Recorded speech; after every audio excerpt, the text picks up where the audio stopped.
about last week where he has played a little bit better. What a pass by Rondo. That might be the dagger. Why not? Why can't I be the MVP of the league? Why can't I be the best player in the league? The Lakers repeat back-to-back titles. The LA Lakers, the 2010 NBA champions.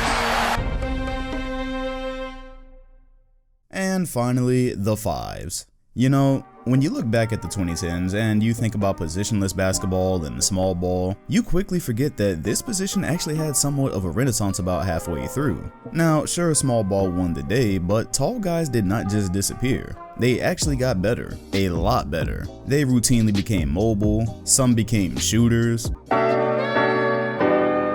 So I'm hoping that I don't get stabbed through the heart with the recency bias sword here. Jokic had a kick-ass 2019 season in which he was a first-time All-Star and made the leap to All-NBA first team. That's nothing light considering barely anybody was even paying attention to him just 1 year earlier. He even placed 4th in MVP voting. That being said, can we please keep it civil in terms of where that places him on a decade-long list? He's still got a ways to go and plenty more to accomplish. And at the current rate he's playing at this season, he's not even on track to duplicate what he did last year. He's 24 and his best days are ahead of him in the 2020s. Before last season, he was producing decent numbers since around 2017, but I think in terms of resumes, there are far more deserving candidates of higher spots. Allow me to explain.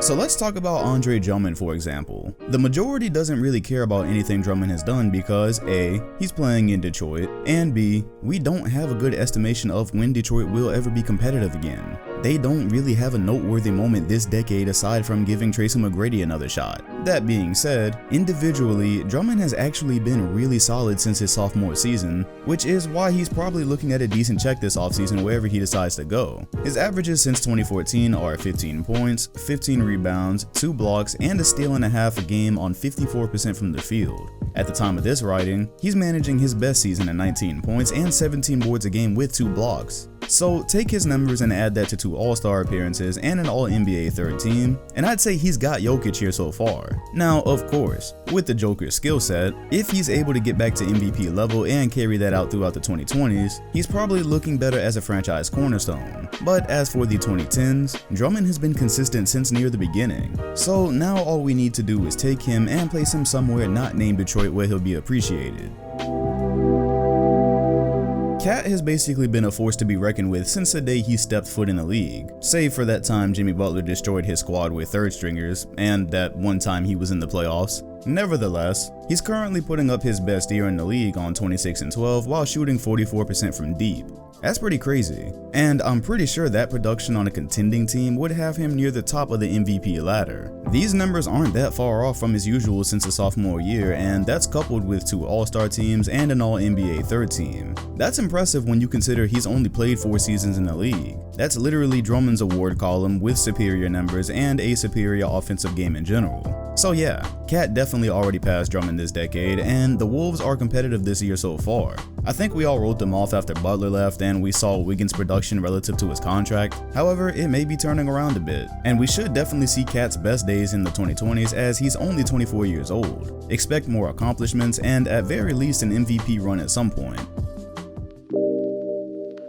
DeAndre Jordan is underrated, believe it or not, because A, most people only ever cared about his highlights, and B, he played in the 2010s hottest highlight factory as the 3rd member of Lob City, so it overshadows a lot of what he was truly able to do. I'm talking about 2 defensive first teams, along with 3 All-NBA teams, one of which was first. That's on top of an All-Star appearance, and from 2014 to 2018, he was averaging 12 and 14 along with 2 blocks. That span also included a 4-year stretch where he was leading the league in field goal percentage. DJ was really good for that amount of time, and he found his ways to be effective during a transition era where 5s also needed to be able to shoot. He's cooled off a bit now as he's been traded and taken a bench role in Brooklyn, but he definitely has the resume for the 7 spot here. Now, it is by the skin of his teeth. Like, if there was just 1 more year left, I'm sure Cat would have had the season needed to probably unseat him, but we've simply run out of time here, and this is where he finishes for me.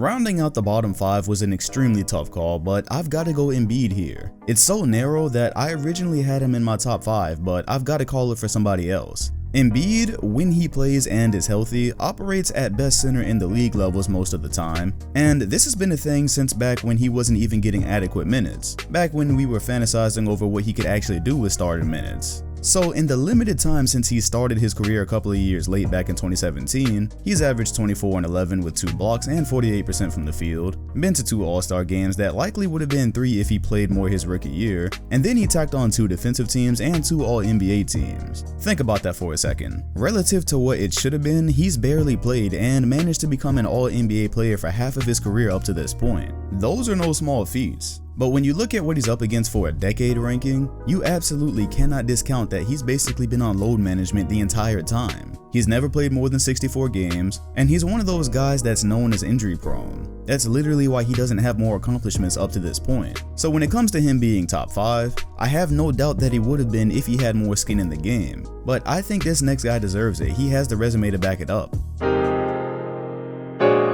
Let's be real here, defense is not sexy. Therefore, there is definitely a good portion of people moaning and groaning about Gobert being ranked a top 5 center for the 2010s. I'll take this time to remind those people of a couple of things. A, this is a decade ranking, not just based off of who was a better individual player, although that always plays a part. And B, Gobert also has the resume to back this up for this decade that nobody really seems to care about. He led the league in blocks in 2017, he's averaged 15 points, 12 rebounds, 2.5 blocks, and went 66% from the field since then, leading the league in that last season. He's made 3 All-Defensive First Teams and 2 All-NBA teams, and went back-to-back on Defensive Player of the Years. Oh, he also got an MVP vote last year, which is hilarious to mention, but it is a fact. He's got no All-Star teams because he plays in the West, he plays in Utah, and once again, defense is not sexy. But still, it'd be very difficult to say he hasn't played at an All-Star level at least a few times by now. Gobert has been more than quality this decade, and has come a long way from that random we were all running against in NBA 2K14's Rookie Showcase. Now again, I am very aware that 10 times out of 10, starting a franchise, you take Embiid. Hell, you take Cat. But neither of those guys have the resume that ranks over him for this specific period of time, although again, I believe Embiid would if he'd actually been playing more. Still, durability is a part of all of this, and you don't get credit for what could have been, only what was. If Embiid can stay healthy with his combination of offense and defensive talent, he'll definitely surpass Gobert in the coming years. He's a better player than Gobert right now. He's been a better player than Gobert. But on this list, as of right now, the defensive player repeat along with everything else really gives Rudy the edge in my opinion. Al Horford is the Tim Duncan of Al Horfords. Nobody aside from Celtic fans have been truly excited to see him play recently, yet he's literally been one of the better centers the league has had to offer since the 2010s started. He's got 5 All-Star appearances, 2 All-League teams, averaged 15 and 8 throughout the years, and became one of the better stretch bigs in the league. You really have to look at his transformation to understand what he did here. From 2010 to 2015, he wasn't even attempting threes as centers weren't regularly getting the green light from there yet. As it was becoming apparent that you'd probably need that shot to be serviceable on most teams, he went on to take around 3 a game and has been a 37% three-point shooter ever since. That's impressive.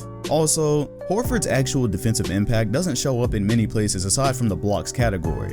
It's that really weird thing like how Klay Thompson only has 1 defensive team, yet we know he's consistently been one of the better defending perimeter players in the league for a while, so I can't explain that. But he was the go-to for matchups with Embiid, often known to be one of the only centers that could slow him down, and the Sixers went out and signed him almost for that exact reason. Al Horford is the father prime in this ranking, or one of them anyways, as he's got the numbers, the all-stars, and the defensive impact to place him this high, along with longevity. Yet, of course, there are multiple centers on this list that'll probably be passing him all time. There's multiple centers on this list that are just better than Al Horford. However, he's got the advantage of having played the entire 2010s, and he did enough in that time to get him this high.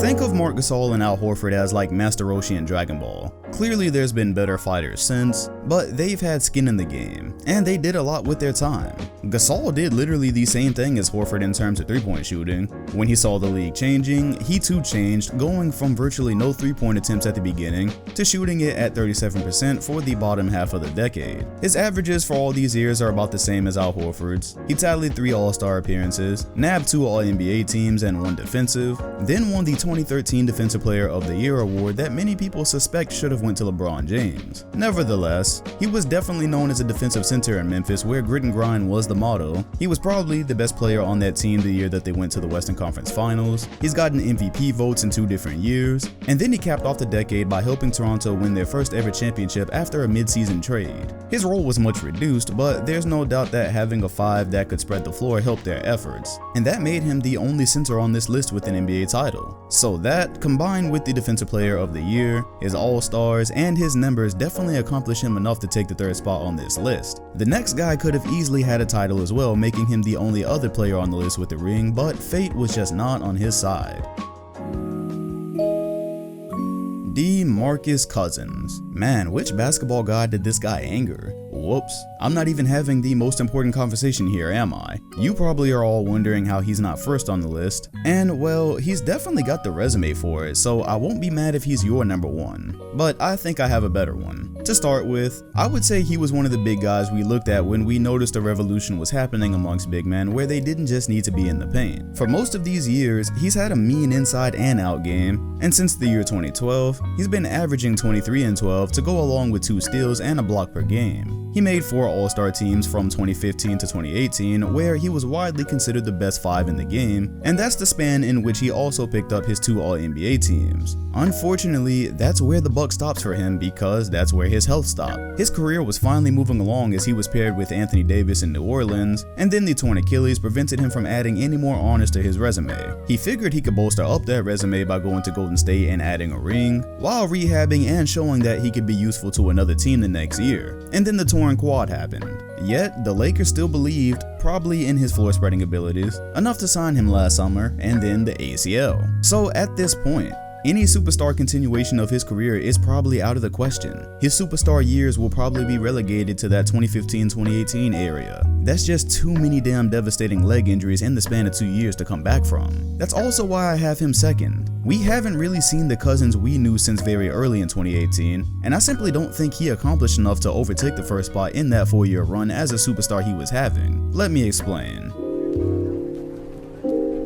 Alright, first of all, there is a ton of clown talk out there that Dwight Howard isn't even a Hall of Famer. That's stupid!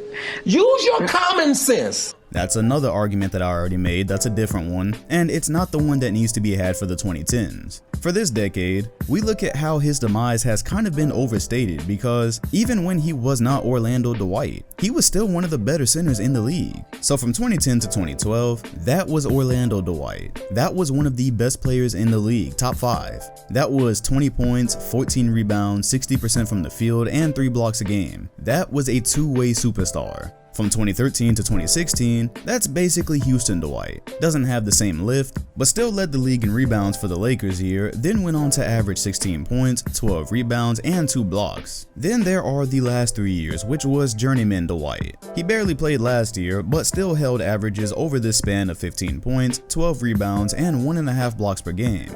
Zero type of meaningful basketball during that span, and yet very respectable numbers, which is why I said in the Lakers season preview on the 2nd channel that I thought he'd have the kind of year he's having now. He doesn't score much anymore, but he does the defense and rebounding that's needed for that team off the bench, which is why he very well could have a ring this season.